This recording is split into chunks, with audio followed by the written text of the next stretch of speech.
একজন প্রকৃত গাইড শুধু পথ দেখায় না, তিনি হয়ে ওঠেন প্রকৃতি, সংস্কৃতি এবং মানবতার যোগসূত্র। আজ আমরা জানব কিভাবে একজন গাইড হতে পারেন পরিবেশবান্ধব ও মর্যাদাসম্পন্ন, যার উপর নির্ভর করে একটি এলাকার সুনাম। প্রথম গুণ, জ্ঞান।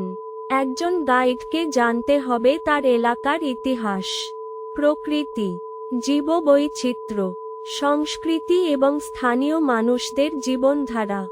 পর্যটকরা প্রশ্ন করবে, উত্তর চাইবে, সঠিক তথ্য দিয়ে তাদের মুগ্ধ করতে পারে একজন গাইডের জ্ঞানী। দ্বিতীয় গুণ, দক্ষতা।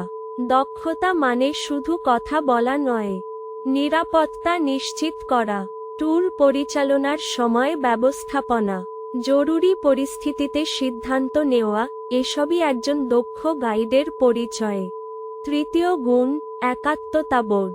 একজন গাইড হবেন এলাকার প্রতিনিধি। তার পোশাক, আচরণ, ভাষা ও ব্যবহার সব কিছুতেই থাকতে হবে শৃঙ্খলা ও শ্রদ্ধাবোধ।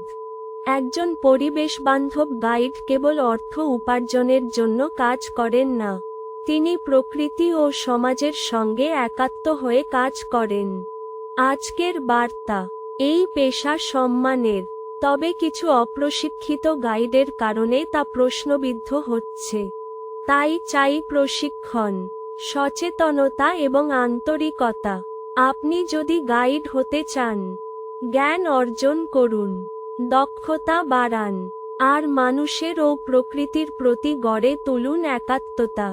তাহলেই আপনি হয়ে উঠবেন একজন সত্যিকারের পরিবেশবান্ধব গাইড।